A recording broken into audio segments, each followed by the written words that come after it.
And then look, blooming miles high. Look at that. Whoa. Here we go. She's just dropped from miles high. That was incredible, that. Racing has been cancelled or postponed for tomorrow because of the weather. You can see it's kind of grey over there.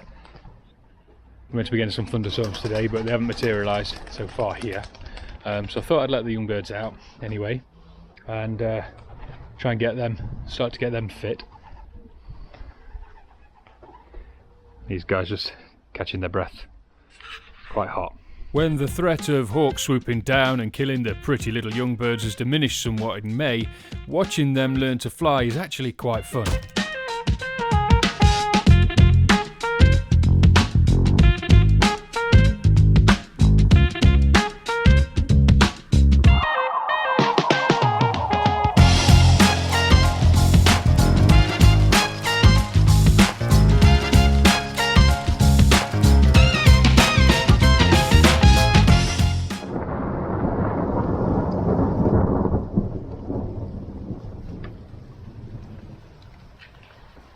Well, we're one hen missing out of that loft fly.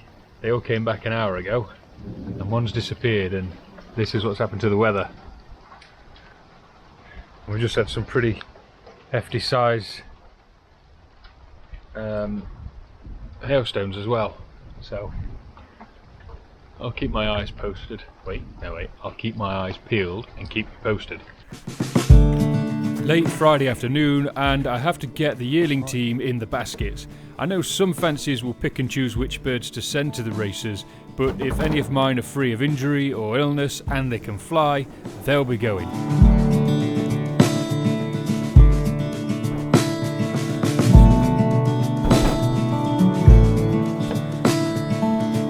I've allowed the hens and cocks a little time to run together. Here the fantail hen is giving her other half, 2003, and more on him later, a promise, which will hopefully make him fly that bit faster to get back to her.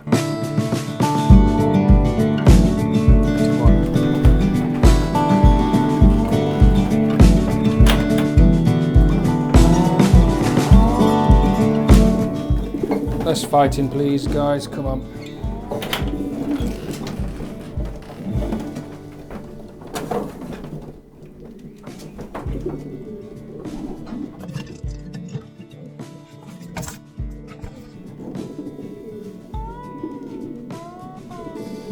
You're a pain in the arse anyway, you are, mate. You're a stop out, aren't you? Always coming in late. Get in there and behave. I want you back on time tomorrow, mate. Do without a chip. Come on, that's it. Nothing like stressing them out before sending them away and hoping they come back again, hey? You'll go first. Jesus. We've got nine cocks.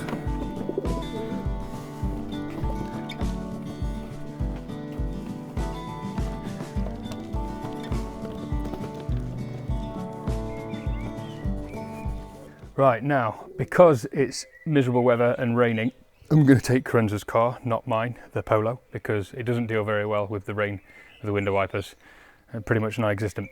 So today, quick brief, we're going to be sending 10 hens and 9 cocks, and that's because we've got... Is that right? No.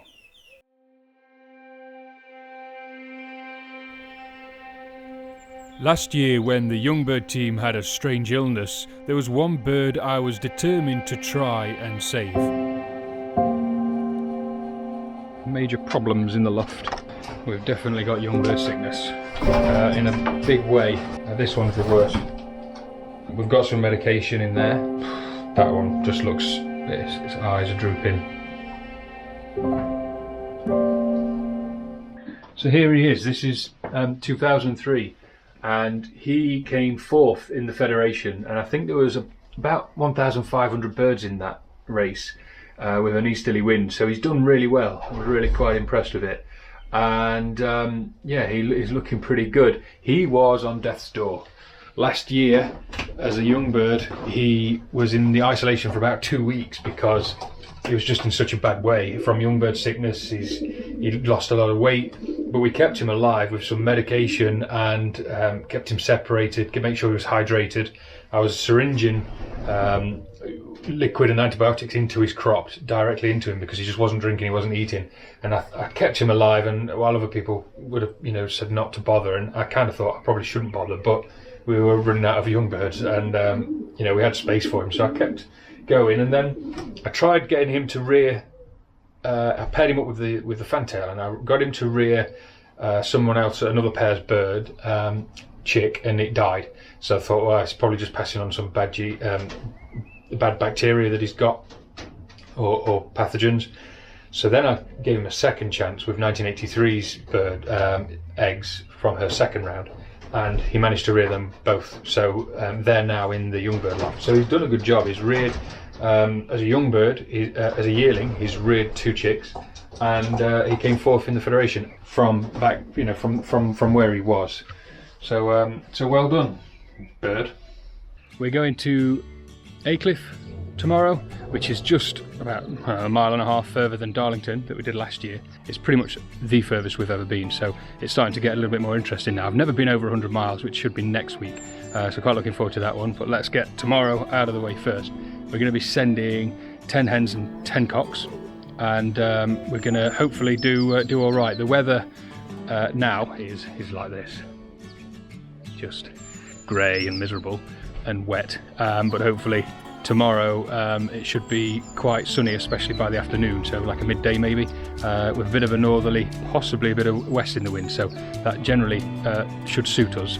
Although the little bit of easterly that we've had so far has done all right, although both races that we've had so far has been virtually no wind. That's not true, is it? We had some wind on the northerly on the first race, some northerly on the first race. But anyway, let's get to the Pigeon Club and get basketed. It's now Sunday, 9:05 in the morning, and it's still completely overcast. It was raining this morning, but it's better now, and it's scheduled, forecast even, to be really nice from 12 o'clock onwards. So there's a good chance that they'll get liberated later on this afternoon, maybe early afternoon, up in Aycliffe, Darlington way.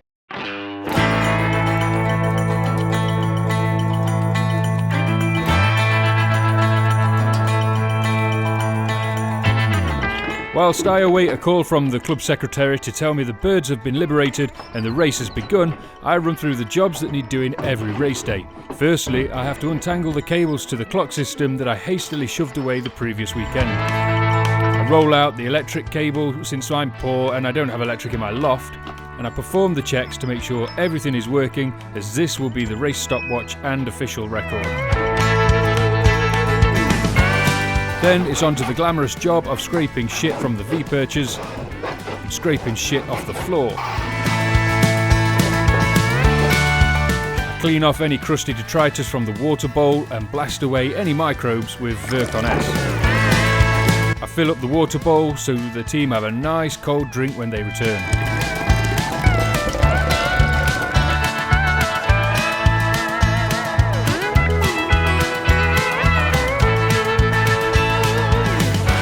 Outside always needs a clean up, so I give the path the once over with the sweeping brush.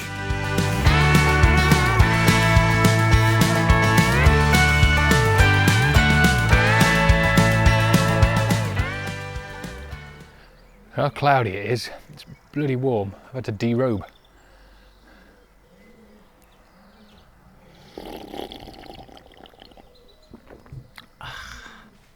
The birds were liberated at 11:25, so we're expecting them some point after 1:10, 1:15, something like that. It'd be quite good, into a slightly northwesterly wind. So I'm getting the camera set up. I'm going to do something slightly different to what I did last time. I'm going to have one camera permanently up there, and then I've put, if you look up on the top here, I've put the GoPro. I don't know why I'm shouting because I've got a radio mic, so I don't need to shout. I put the GoPro here because I think that gets a bigger shot of which direction the birds come from, because I was a bit confused about it last time. The only worry I've got is when they come into land, they might get a bit of reflection off there, because it's a bit like a mirror, so I don't know if that'll put them off or not, but I'm hoping not, because I want to get a good trap this time, because it's a slight northwesterly, so in theory we should be all right.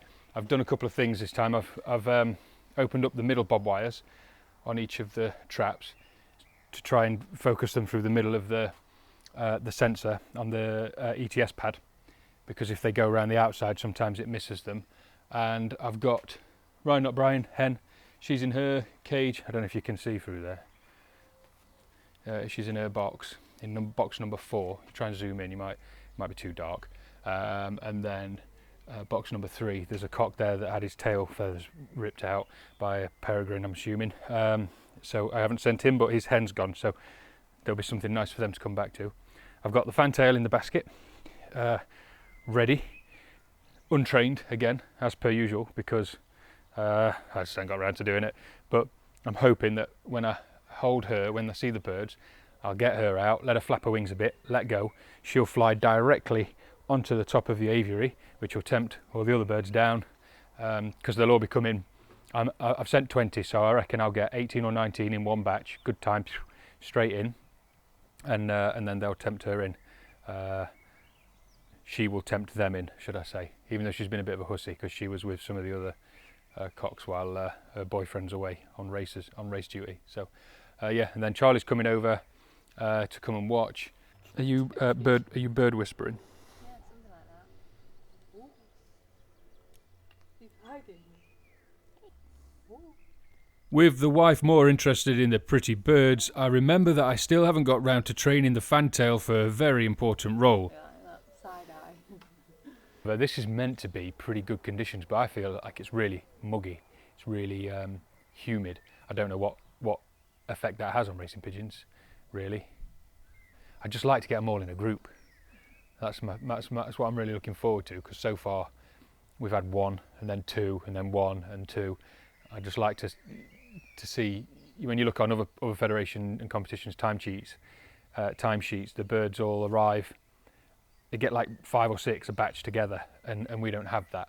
And that might be because I'm sending hens and cocks, and I don't do a very good job of the widowhood method because I'm sending both hens and cocks. But I would like to see them come back a little bit better.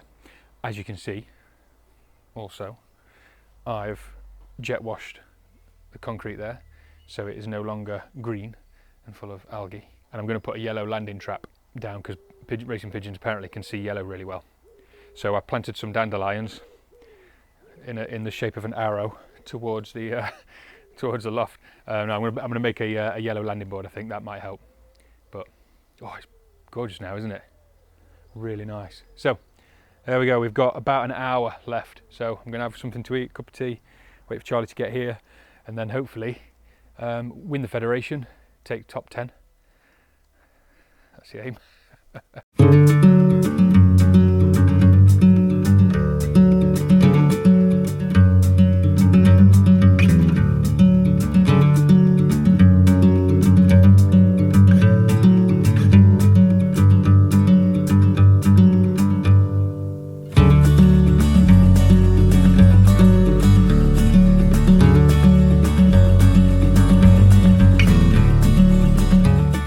Hopefully my team of racers are speeding down the country towards home, so it's always fun trying to work out what time they'll arrive and when to press record on the cameras I've set up. So in 4 minutes, if they come in 4 minutes, that'll be 52 mile an hour.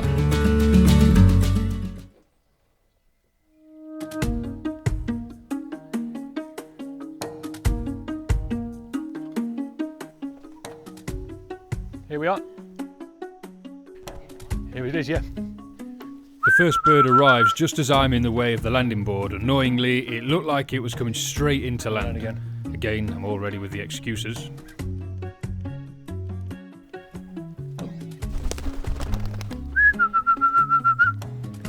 Come on. Yes, in. That's all right, isn't it? 14. Straight from West. 2011, 14 minutes past, on his own though. He was coming in, I was bloody stood there, wasn't I? He was coming into land. I was in the way. He come into land, he had his wings tucked in and everything, and because I was stood there, right? Yeah, only went round once. It's a minute ahead already. Dave Evans' bird, that is. Here's another one. 2 together. One of them was a starling, wasn't it?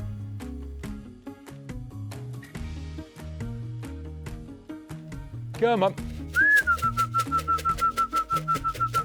I'll get that fantail back out. Come on. Come on. Come on.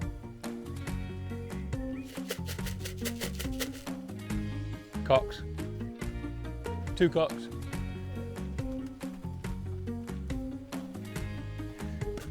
'87, 2003. They came. Another one. Let me now. Keep getting it bloody way. The fantail worked a treat, the issue being I only had one. I could go back in and get her, but I was worried I'd scare the birds from the landing board if they arrived with me inside the loft. I need another one really. Her cock's in there now.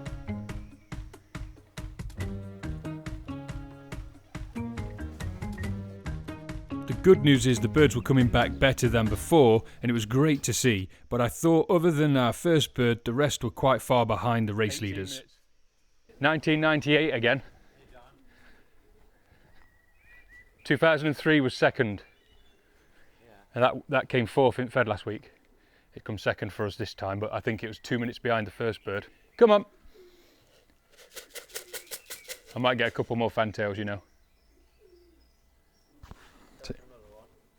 It's buggered off. Here it is. Come on! Here's another one. Oh, blooming heck. Yeah, I reckon. I think there's 2 or 3 flying around, but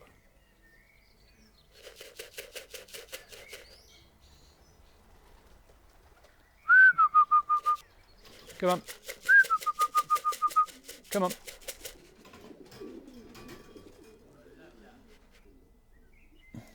One of these ain't clocked on. That first one then, that was all right time, wasn't it? Here's another. Yes, that's a good. Come on. That's how you want them clocking. She went straight down, no flying around. Perfect. Just a bit bloody late. Come on. Come on. And another one, look, blooming miles high. Look at that. Whoa. That's the one that's a hen. She's usually pretty good. She's a bit frighty coming in. Is that the same one? She's just no, different ones too. She's just dropped from miles high. Here you are. This one back here, look. She was our first hen back on the first week. That was incredible, that. She was really high, Charlie. I wish I'd got that on camera, that was incredible. Absolutely great fun that was. So I think we've got 17 out of the 20. No, 18. One of them's just clocked in while I've been letting Charlie out. So we've got 18 out of 20 birds back, which is great. And that's within half an hour, something like that. But poof, great fun seeing them all come in like that. Especially that one that I was just looking up and it must have been, it looked as high as the clouds. And she tucked her wings in and just came spiralling down like a corkscrew. And then straight in. She was, well no, I think she did one lap, but even so, it just looked brilliant. She was way off the time of the others, but still really impressive to see. So I'm going to wait for the call to do the clocks. Don't know how we've done. First bird was back in, I think she did about 52.9 miles an hour, something like that, to do 96. That was 2011. And then 2003, the bird that came 4th in the Federation last week, was our second bird back, but it was 2 minutes behind the first one. So that first bird was obviously way ahead of our birds, so we'll see how it's come with the club, and later on in the week we'll see how it's come in the Fed. But yeah, it's brilliant race that. This little young bird is one of the Belgian birds, and would not go in last night. Yesterday I let the young birds out for a bit of a fly, try and get them a bit stronger and fitter, and it would not go in. No matter how many times I opened that flap there, the door, it'd go up to the door and then look in and then not go in. So I thought, right, sod you, you're spending the night outside, which it did do. It's still here, which is good, obviously. It's still here because it's there. But anyway, result from the race last week. I didn't do as well actually as I hoped. I thought we'd have done better. 2011 was our first bird back, which you saw, which I could have shaved some time off of that one, looking at the footage. And I knew at the time I was expecting them to be 2 or 3 minutes. So one of the difficulties of trying to record the races is you've got a certain amount of battery, so you don't want to start recording 20 minutes before they arrive. You want to leave it as late as possible so that the battery lasts for the duration of the race. So I was just putting the camera on top and pressed record as the bird arrived, and so I was in the way of the landing board moving about, so that could have come in like, I think it was the 5th or 6th bird that just came straight in, landed straight and clocked on the pad. But this one did 1 or 2 laps, so I lost a bit of time there, but I was still behind really. So we got 8th and 10th in the club, which is okay, but the wind was a weird one. I thought the birds came all right, but we were behind. I think it was 15th in the Fed. Yeah, 15th in the Fed, and that was out of 1,790 birds or so. Astonishingly, the second bird back and 10th in the club was again 2003, who months earlier had been on death row. I, for one, was pleased to prove that you don't always have to give up on birds that have a little mishap. Today is Friday, so we're back onto the race this weekend. It's Hexham, so it's 126 miles, so that will be in the next episode. We'll see how we get on. It's going to be an easterly wind, north and easterly, so not great wind for us, but a good learning experience for the birds because they've never been to Hexham. We don't have much chance of scoring too highly, really.